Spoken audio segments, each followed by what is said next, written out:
8년 전인가 9년 전에 전 세계를 금융위로 몰아넣은 그런 미국발 그런 아주 큰 사건이 있었습니다. 가장 안전하고 확실한 투자처로 보였던 미국의 이 금융시장이 한순간에 부실덩어리로 드러나게 되면서 그것을 믿고 투자했던 세계 많은 투자자들이 땅을 치고 후회하고 슬퍼했었습니다. 이 미국 금융에 이런 실체가 드러나기 전까지는 우리나라 사람들은 돈만 있으면 무조건 펀드, 지금 현재 펀드가 뭔지 몰랐습니다. 경영학과 출신인데도 펀드를 몰랐습니다. 무조건 뭐 펀드를 하지 않은 사람이 없을 정도로 펀드 이런 시절이었습니다. 어떤 분은 평생 모아도 갚을 수 없는 큰 손실을 보고 자살을 몇 번 생각했다. 그런 기록도 봤습니다. 이것은 단지 물질적인 손해로 본 것으로 끝난 것이지만은 우리 인생을 잘못된 곳에 투자해버리면 또 부도를 만난다면은 이것은 정말 어려운 문제입니다. 영혼을 잃어버리고 인생을 잃어버릴 수 있습니다. 사람들은 자기 자신의 인생이 소중한 만큼 자기 자신의 인생을 가장 가치 있는 곳에 투자하려고 할 것입니다. 근데 문제는 내 인생을 어디에 투자해야 될 것인가? 이건 문제입니다. 어디에 투자해야 될지를 알지 못합니다. 어디에 투자해야 되나? 공부에 투자해야 되나? 아니면 뭐 어떤 다른 가치 있는 것에 뭐 봉사에 투자해야 되나? 참 그건 문제입니다. 성경에는 눈에 보이지 않는 하늘에 투자하면 하늘 창고에 보관된다 이렇게 하는데 뭐 그게 무슨 말인지도 잘 알지도 못합니다. 실제 그래서 눈에 보이는 이 확실할 것 같은 세상에 뭔가를 잡고 투자를 합니다. 왜냐하면 이것은 눈에 드러납니다. 그리고 투자한 만큼 이게 뭔가 쌓입니다. 그리고 많이 투자하고 많은 것을 얻게 되면은 내가 그만큼 능력 있고 그만큼 위대한 인간이 되고 스스로 확인을 합니다. 근데 그것이 오늘 말씀에 보면은 아무것도 아니라는 겁니다. 허상이고 세상이 망할 때 한순간에 그것도 망해서 그냥 슬픔과 애통 가운데 고통스러워한다는 것입니다. 오늘 보면은 전부 다 웁니다. 왕도 울고 관리들도 울고 상인들도 울고 선원들도 울고 다 이 귀족들도 울고 전부 다 권력을 가지고 있고 돈을 가지고 있고 좋은 사치품 명품을 걸치고 있는데 다 슬퍼합니다. 그 이유는 딱 하나입니다. 투자하지 말아야 될 곳에 자기 자신의 인생을 투자를 했기 때문입니다. 본문에서 가장 안전하고 영원할 것 같은 로마에 자기 자신의 인생을 투자하고 그곳에서 온갖 혜택을 누리며 살던 사람들이 로마의 멸망과 동시에 그때 압니다. 내가 잘못된 곳에 투자했구나 하는 것을 알고 슬퍼하고 후회하는데 문제는 늦었다는 겁니다. 물론 현재 로마는 건재하고 최전성기에 있습니다. 그런데 오늘 말씀에 보면 성경은 로마는 반드시 망한다 하는 것을 기정사실화 해놓았을 뿐만 아니라 로마가 망했을 때 로마에 소망을 두었던 영혼들, 로마에 투자했던 영혼들이 얼마나 망령자실해야 할 것인가 하는 것을 미리 영상으로 이렇게 보여주고 있습니다. 그렇게 하는 이유는 우리로 하여금, 예수 믿는 우리들로 하여금 정말 우리 헛된 곳에 인생을 투자하지 않도록 미리미리 대비하도록 눈에 보이는 허상에 우리 인생을 걸지 않도록 하기 위해서 그렇게 하는 것입니다. 우리는 본문을 읽으면서 슬픔 중에 통곡하는 그 소리가 생생하게 들려야 됩니다.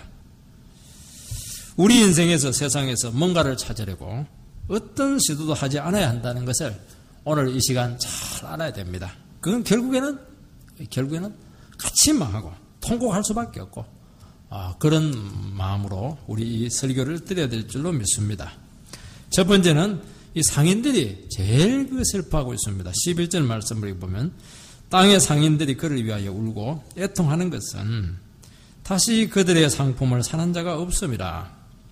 이 9절에 보면 땅의 왕들이 나옵니다. 이 땅을 다스리는 왕들인데 오늘 이 11절에 보면 땅의 상인들이 되어 있습니다. 똑같습니다. 중요한 건 땅입니다. 땅의 왕들, 땅의 상인들, 땅의 발을 붙이고 사는 사람들이고 돈이 있고 권력이 있는 사람들을 이야기합니다. 이 땅에 모든 가치를 두고 투자하고 살아가는 영혼들을 통칭하는 것입니다. 상인들은 로마라고 하는 큰 시장이 사라지는 것을 보게 되었을 때 너무너무 애통해하고 있었습니다.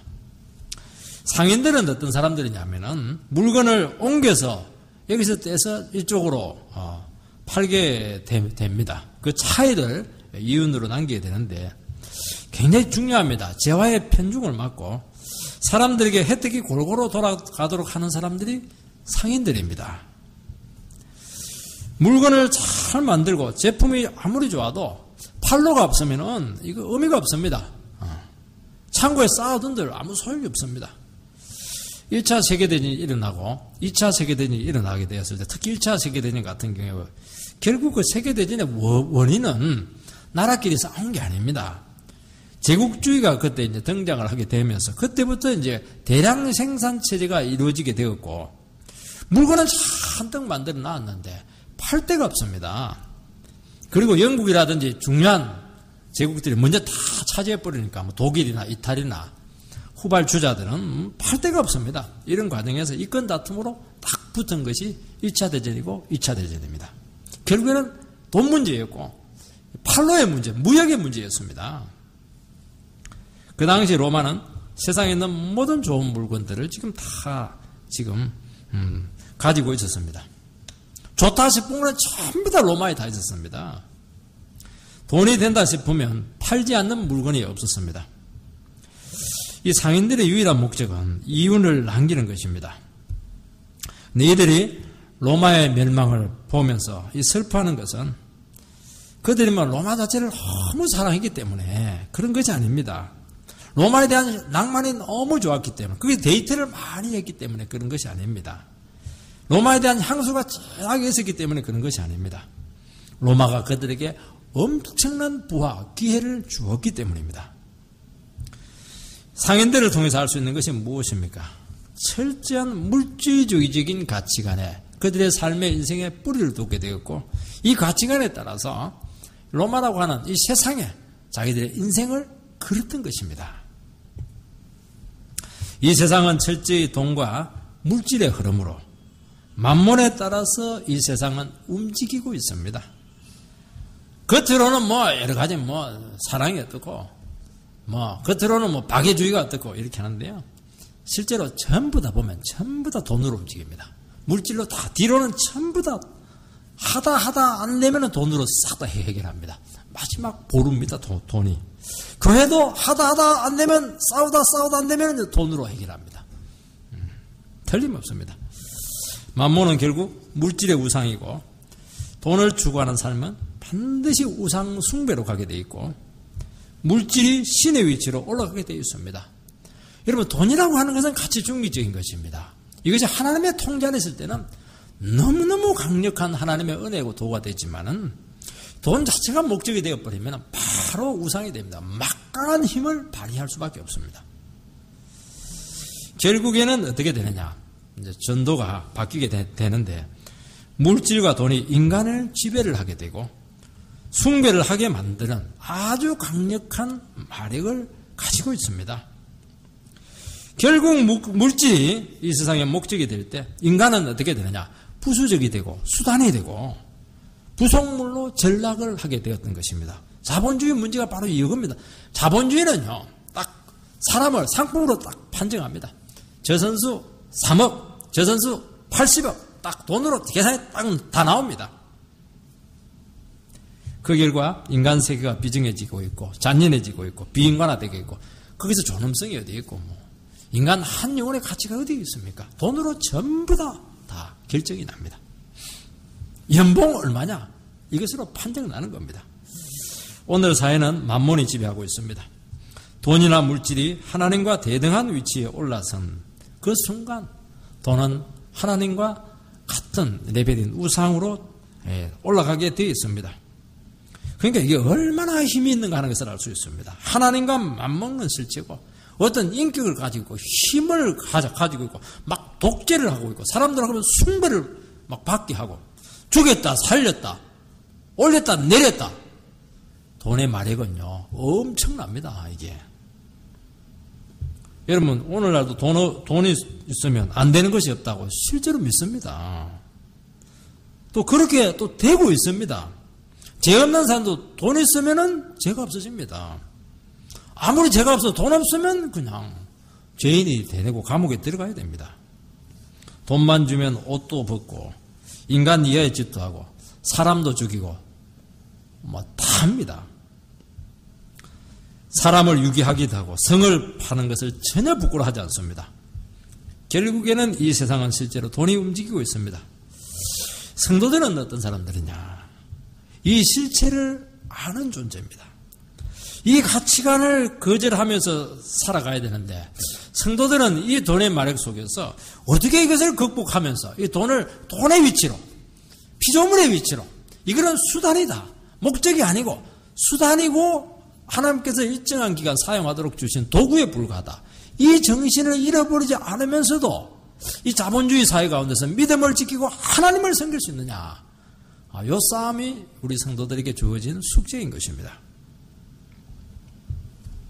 그들이 파는 품목들이 구체적으로 나열되고 있습니다. 12절에서 13절 말씀을 보면 그 상품은 금과 음과 보석과 진주와 세마포와 자주 옷감과 비단과 붉은 옷감이요 각종 향목과 각종 상아 그릇이요 각진 나무와 구리와 철과 대리석으로 만든 각종 그릇이요 계피와 향료와 향과 향유와 유황과 포도주와 감람유와 고운 밀가루와 밀이요 소와 양과 말과 수레와 종들과 사람의 영혼들이라. 숨이 막혀서 내가 읽을 수가 없습니다. 얼마나 제품들이 많은지요. 이게 하나하나가 이게요 보통이 아닙니다. 이 목록들이요 지금으로 읽어봐도 낯설지가 않습니다. 그때나 지금이나 명품은 명품이고 고급품은 고급품이다 하는 것을 알 수가 있습니다. 당대 최고의 화 목록 품목입니다. 보석류가 나오지 않습니까? 옷감 종류가 나옵니다. 비단이 나오는데 2000년 전인데 벌써 이 중국에서 나는 것이었습니다. 이게 그 먼 곳인데 그거 상인들은 그래요. 아무리 멀어도 돈 된다 싶으면 끝까지 가서 가지고 와서 팝니다. 염색을 한 옷도 있고 가는 배로 짠 옷이 있는데 옛날에 그 염색 기술이 이게 굉장히 중요했고 특히 배가 가늘수록 고급 품목입니다. 기명들이 나오는데 고급 가구를 만드는 재료들이 나옵니다. 상아로 만든 것들, 돌이나 대리석으로 인테리어를 합니다. 집에 투자하는 것이지 않습니까? 요즘으로 봐도 아주 손색 없는 고급 명품들이고 재료들입니다. 요즘 중요한 건축 재료는요, 이태리 가구, 이태리 대리석 이런 것들 아주 비싸지 않겠습니까? 그 다음에 각종 향신료가 나옵니다. 음식 문화의 척도는 결국에는 향신료다 하는 것을 알 수가 있습니다. 그것 때문에 전쟁이 나지 않았습니까? 이 향신료 때문에. 향신료. 이 미식가라고 하는 이 개념이 어디서 나오냐니까 로마에서 생긴 것이 미식가입니다. 로마에는 너무 많은 먹거리들이 나오니까 전 세계에 있는 좋은 물품들은 다 하고 향신료는 다 오니까 이건 먹긴 먹어야 되는데 배는 한 개밖에 없고 어떻게 먹어야 될 것이냐 이게 이제 숙제입니다. 돈은 있고 먹긴 먹어야 되고 배는 하나고 너무 많이 먹으면 짜고나고 이렇게 되니까 고민이었습니다. 요걸 이제 연구했는데 어떻게 했냐니까 먹고 토합니다. 실제로. 그리고 새로 먹고 토합니다. 요게 이제 미식한데 참 인생도 참 더러운 인생입니다. 양식에 대한 이제 식품류들이 막 나옵니다. 이것을 옮기는 또 운반기구들이 나옵니다. 맨 나중에 특이한 게 나오는데 종들과 사람의 영혼들이 나옵니다. 이 거래 품목이 점점 인간의 생명과 직접 관계되는 것으로 이렇게 나가고 있습니다. 온갖 명품들, 사치품들, 고가품들이 결국에는 왜 이렇게 상품들이 갈 수밖에 없느냐? 인간의 허영심을 만족해 주기 위해서 이런 품목들이 생긴 것입니다. 여러분 장사를 할 때 보면은요, 우리 생활에 필요한 것만 사고 팔 때 그 갖고는 절대로 떼돈을 벌 수가 없습니다. 그냥 입에 풀칠하고 사는 정도밖에 되지 못합니다. 여러분 슈퍼를 해가지고 떼돈 벌었다. 구멍가게 해가지고 떼돈 벌었다. 벌 수 없습니다. 왜냐하면 그거는 생활 필수품 목록밖에 되지 못합니다. 떼돈을 벌려면 어떻게 해야 되느냐? 반드시 인간의 허영심을 만족시켜주는 쪽으로 가야 됩니다. 옷도 난닝구 이런 거 받아가지고 안 돼요. 정말 그 뭡니까? 자기 이름 레벨 붙여가지고 수천만 원 이렇게 나가버려야 돈을 벌 수가 있는 것입니다. 여러분, 인간의 탐욕과 필요는 한계가 없고 이것에 편성해서 상인들이 떼돈을 벌게 되는데 이걸 발견을 해낸 것입니다. 인간의 허영심을 만족시켜 주는데 여기에 모든 돈이 다 나왔던 것입니다. 이 백화점에 있는 물건들이 재래시장에 있는 물건들과 똑같은데 값이 몇 배가 차이가 납니다. 과일도 보니까 똑같은 과일이었는데 백화점에는 15만 원 달라고 그러더라고요. 근데 가까운 데 가니까 5만 원이니까 사는 겁니다. 그래서 신세계 백화점에 가서 샀으면 큰일 날 뻔했습니다, 이거. 비싸야 잘 팔린다 하는 것이 나옵니다. 허영값이죠, 허영. 그래서 명품 시장은 불황이 없습니다. 돈 가진 사람들은요, 불황일 때, 어려울 때, 더 명품을 삽니다. 왜냐하면 그래야 차별화가 생기거든요. 니캉 내캉 근본적으로 다르다. 이 차이가 딱 나는 것입니다. 이것은 인간 속에 있는 허영심을 노리고 있는 상술입니다. 인간의 허영은 끝이 없습니다. 그러나 허영은 거짓이기 때문에 또 욕심이기 때문에 하나님의 심판을 반드시 자초합니다. 요즘 차들도 얼마나 고급품이 많이 나오는지 모릅니다. 당신은 차도 없으면서 그걸 어떻게 하냐? 그래도 다 합니다. 차를 살 때 옵션 이런 것들이 있는데 다 돈을 준 만큼 서비스를 줍니다. 어떻게 하는지 모르겠어요. 100만 원짜리 옵션을 딱 끄면 100만 원짜리 서비스가 딱 나옵니다. 50만 원짜리 50만 원짜리가 딱 나옵니다. 그게 보통 기술이 아닙니다, 이게.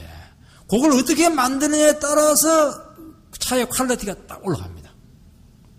그것은 똑같아요. 내용물은 완전히 차이가 있습니다. 어떤 물건을 쓰고 어떤 옷을 입고 다니고 어떤 차를 찾느냐에 따라서 그 사람의 가치가 평가가 되고 있습니다. 명품을 걸치고 있으면 나는 명품 인생이다. 착각을 하게 만듭니다. 제가 대구에서 목회를 할 때 한 성도님 중에서 주차장에서 막 그냥 성도들끼리 싸우더라고요. 그러면서 막 불평을 하면서 나오는데, 아니 저 집사가 말이야 에쿠스 3,300을 타고 가는 내를 몰라보다니 이러면서 그 얘기를 하더라고요. 보니까 에쿠스 3,300인데 비싸더라고요. 성질은 뭐 같아요? 제가 보니까 인격은 내가 보니까 에쿠스가 아니고 프라이드 그냥 얼마밖에 안 되던데, 자신은 그렇게 생각하지 않습니다. 에쿠스 3,300의 대접을 왜 안 해주냐는 겁니다. 거기에서. 이상한 사람이죠. 여러분, 사람의 허영이 자기 자신에 대해서 착각을 하게 만듭니다. 이것이 인간의 부가 가져오는 인생에 대한 심각한 왜곡 현상입니다. 여러분, 탐욕의 편성에서 가진 분은요, 대단히 불안정한 기초 위에 쌓은 부이기 때문에 한 방에 망할 수가 있고, 그것은 결코 축복이 되는 것이 아닙니다. 심판의 대상이다. 그렇게 성경에서는 분명히 말씀하고 있습니다. 여러분, 유행이나 부동산이나 주식이나 도박을 통한 이 한탕주의가 지금 우리 한국에는 뭐 범람하고 있고, 로또는 뭐 불황이 없습니다. 로또 복권 보니까 작년보다 더 많이 팔리고 있습니다, 지금. 이게 위험합니다. 한 방에 망할 수 있습니다. 사람들이 이런 것에 관심을 가지는 이유는 정상적인 수입으로 만족하지 못하고 큰 것 한 방으로 인생을 끝내자는 것인데, 이 생각 자체가 하나님 앞에 굉장히 안 좋은 생각이고 하나님 굉장히 기뻐하지 않습니다. 그런 인생 가운데 무슨 가치 있는 인생의 삶이 나오겠습니까? 생각 자체가 틀렸고 썩었고 우상 숭배적인 생각이라고 주님께서는 분명히 말씀하고 있습니다. 여러분, 한탕주의로 큰 것을 가지는 것이 과연 복이냐? 결코 복이 아니라고 말씀할 뿐만 아니라 비싼 대가를 지불한다는 것입니다. 평범하지만은 인생에서 근본적인 축복이나 가치들을 반드시 잃게 됩니다. 돈으로 살 수 없는, 눈에 보이지 않는 하나님 나라에 너무 부유한 가치들이 있는데 이것을 다 놓친다는 겁니다. 탐욕으로 번 수익은 몇 배의 대가를 지불하게 되고 자칫하면 인생이 회복될 수 없는 치명적인 결과를 초래할 수 있다는 것입니다. 이것은 보화를 땅에 쌓아두는 것이기 때문입니다. 성경에서는 보화를 하늘에 쌓아두라고 말씀합니다. 거기는 좀도 해하지 못하고 동록도 해하지 못한다. 그렇게 이야기를 합니다. 탐욕을 줄이고 물질을 하나님의 뜻대로 잘 사용하라고 말씀하는 것입니다. 버는 것도 중요하지만요. 오늘 우리 한국 사회가 문제가 뭐냐니까 버는 거는만 너무 우리나라 사람들 열심히 합니다. 쓸 줄을 몰라요. 쓸 줄을 알아야 되는데 쓰는 법을 모릅니다. 쓰는 걸 잘해야 하늘에 이게 쌓는 건데 쓸 줄을 모릅니다. 쌓아놓고 있고 그냥 욕심으로 해놨기 때문입니다. 우리는 물질주의적인 세상에 인생을 투자하지 않도록 해야 될 것입니다. 이 품목 중에 보면 종들과 사람의 영혼들이 나옵니다. 헬라어로 이렇게 번역을 하면은 소마카이 사이키 안스로폰. 나도 이게 무슨 말인지 잘 모르겠습니다. 해석은 제가 됩니다. 육체와 인간의 영혼이다. 그렇게 번역할 수가 있습니다. 우리 성경은 육체를 종들로 번역을 했고 사이키 안스로폰을 인간의 영혼이다. 사이키가 이제 영혼, 안스로폰은 이 안드로메다, 안스로폰, 인간이죠. 인간의 영혼 이렇게 번역을 합니다. 이 고대 사회에서 이 종이나 노예들은 영혼이 없다고 봤습니다. 그래서 노건으로 묶어서 옮겼습니다. 재산입니다. 재산 목록에 굉장히 중요한 우선순위에 올라가 있습니다. 육체를 그래서 종으로 번역한 것은 바르게 번역을 한 것입니다. 그러면 인간의 영혼은 무엇을 번역한 것이냐? 어떤 분들은 이것도 인간의 그 포로들이다 그렇게 보기도 하는데 육체와 구별되는 개념인 것은 분명은 합니다. 그런데 이게 포로로 번역을 해서는 보편적이지 못해요. 그래서 이건 노예가 아닌 노예와 상대적인 개념을 가지고 있는 어떤 자유자 그런 개념으로 봐야 됩니다. 인간의 영혼, 모든 일반적인 사람들이다 그렇게 번역을 하는 것이 맞습니다. 여러분 영을 가진 자유인은 큰 도시에서도 매매의 대상이 되는 것입니다. 노예처럼 시장에서 거래되는 것은 아니지만은 내적으로 이미 거래가 다 되고 있다는 것입니다. 서론에서 이야기했지만은 딱 사람들은 돈으로 프로 선수는 딱 돈으로 연봉으로 모든 것이 값어치가 매겨져 있는 것입니다. 이게 뭐냐니까 이게 사람의 영혼을 파는 것입니다. 이 상업의 발전과 부의 축적은 인간의 영혼을 담보로 해서 가능합니다. 영혼을 팔고 희생하는 대가로 자본주의 사회는 반드시 부가 오게 되어 있습니다. 이게 문제인 것이죠. 이걸 이제 어려운 말은 뭐냐니까 인간 소외다 이런 식으로 나옵니다. 인간의 가치는 없어지게 되면서 그걸 대가로 영혼을 판 대가로 부가 우리에게 온다는 것입니다. 여러분 산업이 발전하고 도시화가 진행될수록 놀라운 사실은 인간이 점점 소외가 됩니다. 자기 자신의 영혼이 부나 눈에 보이는 영화 속에 예속이 되어서 스스로 영혼의 자유를 빼앗기게 됩니다. 옛날에 돈이 없을 때는요 사랑도 있었었고 뭐 이웃도 있었고 뭐가 있었는데 잘 사는데도 불구하고 풍성하지 못해요. 행복하지 못한 경우가 참 많습니다. 이 산업화는 인간의 수단이라고 하는 값비싼 대가를 지불하게 되었습니다. 이 롯의 자유인이었습니다. 유일한 자유인이었는데 소돔성에 있는 물질의 예속이 되어서 결국에는 자유를 다 잃게 되고 망하게 되었습니다.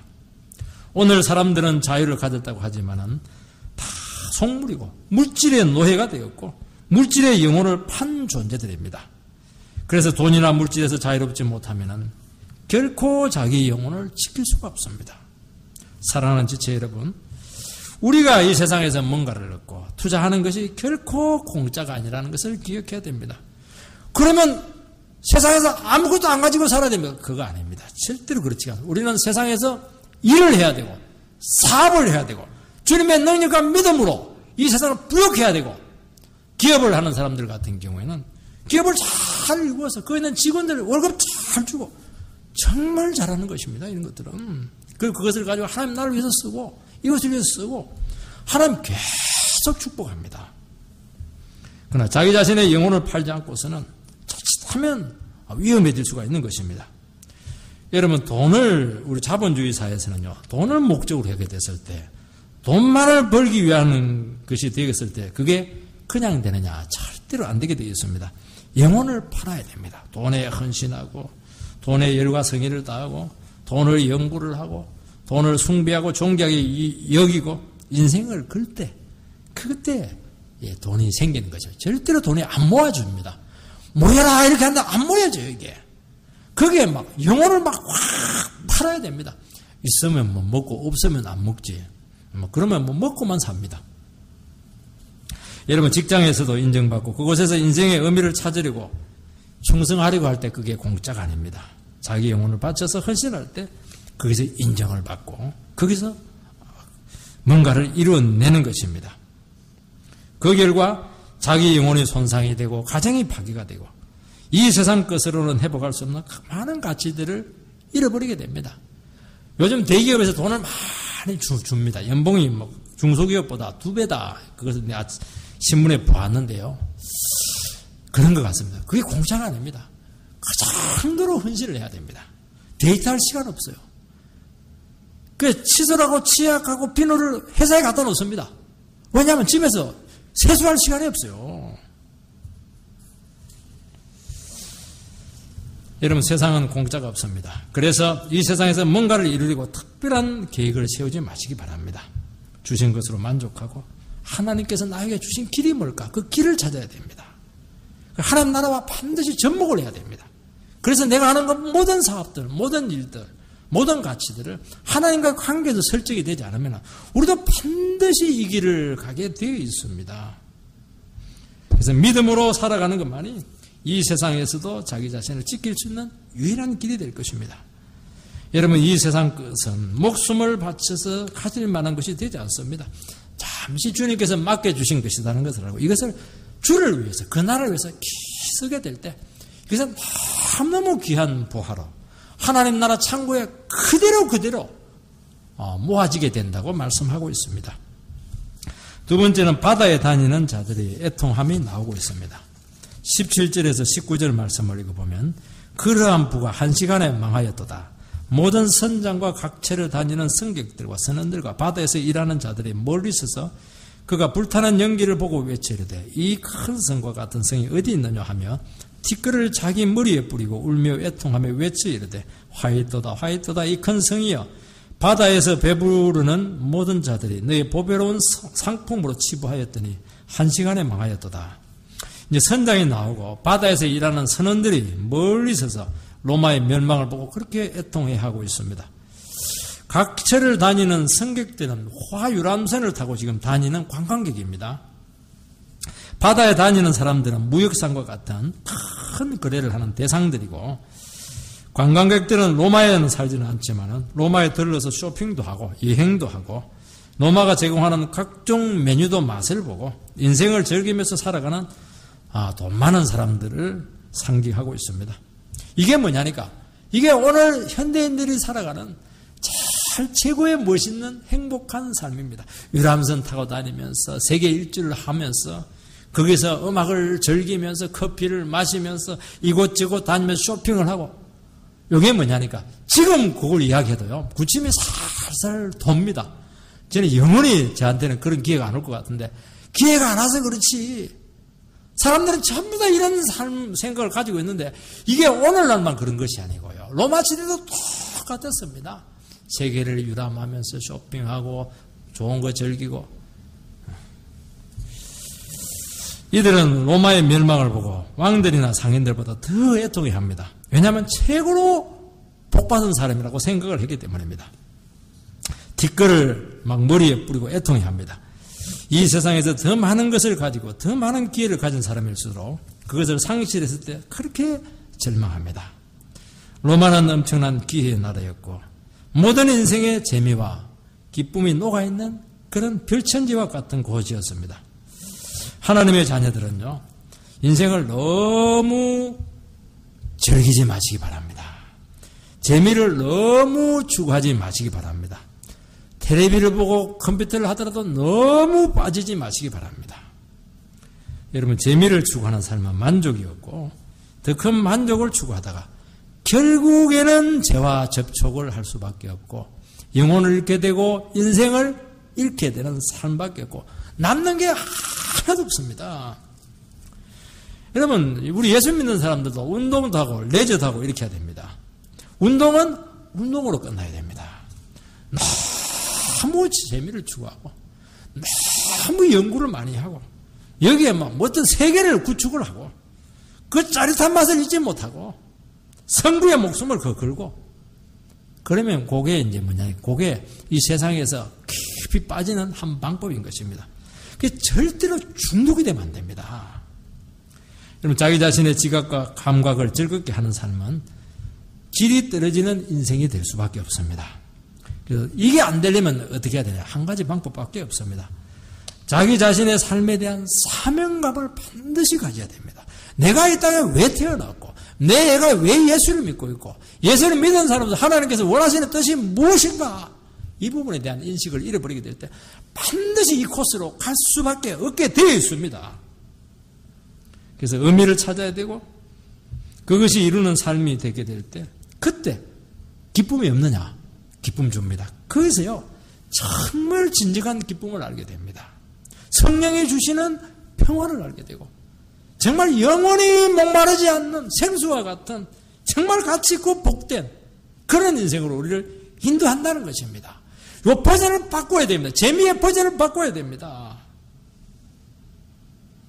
그러면서 이 세상에 대해서 집착이 끊어지게 되면서 고귀한 인생이 될 수가 있습니다.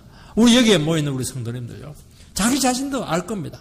내가 이 부분만 끊어버리면, 이 유혹만 끊어버리면, 이런 사람만 끊어버리면 내 인생에 딱 몇 단계 고귀한 인생이 될 텐데 요게 안 돼요. 요게 요 습관만 버리기만 해도 내가 인생이 달라지게 될 텐데 요게 안 되는 겁니다. 그래서 오늘 어떻게 해야 되냐? 바로 이걸 끊어버려야 됩니다. 이거 안 끊어버리면요 똑같은 삶의 반복밖에 되지 않습니다.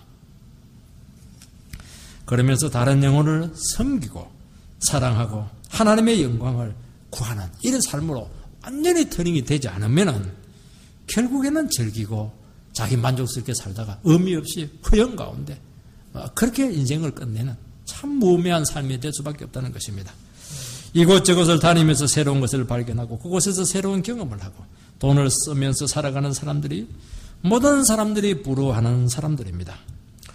로마는 가진 자에게 더 많은 기회를 주었고 삶의 즐거움과 행복을 주었습니다. 여러분, 돈이 돈을 번다고 했습니다. 빈익빈 부익부 현상이 두드러지고 있습니다. 놀라운 사실, 자본주의가 발전하면 발전해서 공평해져야 되는데 이게 안 그래요. 그래서 막 그걸 깨부신 게 공산주의 아니에요. 그것도 안 돼요. 그건 하향 평준화밖에 되질 않습니다. 이게 안 되게 되어 있습니다. 돈이 돈을 벌게 돼 있고 가진 자가 더 기회를 가질 수밖에 없는 것이 이 구조로 되어 있습니다. 그리고 대물림이 되고 있습니다. 이제는 돈 없으면 공부를 할 수 없게 돼 있고 시골에서 머리만 좋다고 해서 좋은 학교 갈 수 없는 시대가 되었습니다. 여러분, 이 세상은 누리고 즐기고 가진 것을 가지고 영원히 자기 것을 삼고 살아갈 곳이 아니다 하는 것을 말씀하고 있습니다. 여러분, 많이 가지고 더 좋은 기회를 가지는 것은 하나님 앞에 더 큰 책임이 있다는 것을 반드시 알아야 돼요. 그 책임을 지도록 주님께서 주신 것입니다. 이걸 잃어버리면은 반드시 문제가 생기게 되는 거죠. 큰 대걸 같은 집을 가지고 있으면 그거 뭐 혼자서 그거 뭐 하려고 그럽니까? 그거 막 거기다 막 캠프를 하는 겁니다. 수련회를 막 하는 겁니다. 그리고 자기는 막 밥 해주고 그러면요 그 큰 집이 굉장히 축복의 집이 될 것입니다. 책임이에요, 책임. 그런 기회와 결과를 가지고 자기 것을 챙기고 더 인생을 즐기려고 할 때 인생의 행복은 오지 않을 뿐만 아니라 갑자기 몰락하게 됩니다. 하나님의 자녀들은 이 세상에서 잘 될 수 있는 기회가 올 때 그때 더 기도하고 스스로 잘 절제해야 됩니다. 왜냐하면 유혹이 될 수 있기 때문에 자칫하면 영혼을 잃어버릴 수가 있기 때문입니다. 그래서 자기에게 주어진 분화 결과물로 자기 자신의 행복을 찾고 즐기는 것을 두려워하고 다른 영혼을 위해서 투자하시기 바라고 하나님 나라를 위해서 투자하시기 바라고 진짜 주님께 어떻게 내가 영광스럽게 내 인생을 드릴까 그렇게 하게 될 때요 정말 진정한 행복이 오게 되고 하나님께서 그 영혼을 통해서 역사를 이루기시면 축복의 통로가 되기 때문에요 더 많은 것을 맡기고 더 많은 기회를 주고 더 놀라운 사명을 감당하도록 주님께서 반드시 그렇게 하게 되어 있습니다. 그런데 그게 이탈되는 순간 이 사람은 존재할 가치가 없기 때문에 하나님께서 빼앗아버립니다. 여러분 로마의 멸망 중에 왕들이나 상인들, 무역업자들, 부자들이 함께 망하지 않고 멀리 있어서 그 멸망을 슬픈 가운데 지켜보고 애통하고 있습니다. 로마와 함께 죽은 것은 아닙니다. 인간에게 모든 것을 주었고 권세 자체요 악으로 이끈 바벨론은 파괴되었지만은 사람은 아닙니다. 세상의 조직들, 사회들, 나라들, 구조들, 돈, 도시, 기술 이것들은 도구들인데 이것들은 막 철저하게 망할 때 불태워집니다. 이런 것들은 결국 인간을 위대하게 한 재료들이었고 이 세상 재미와 행복을 줄 것처럼 허영심을 만족해 주었던 재료들이었습니다. 하나님께서는 이 모든 것을 심판함으로써 인간이 인간일 수밖에 없는 것을 적나라하게 보여주겠다는 것입니다. 사람은 이 세상의 부여 속에 살면서 스스로 착각을 합니다. 참 나는 잘났어. 나는 위대해.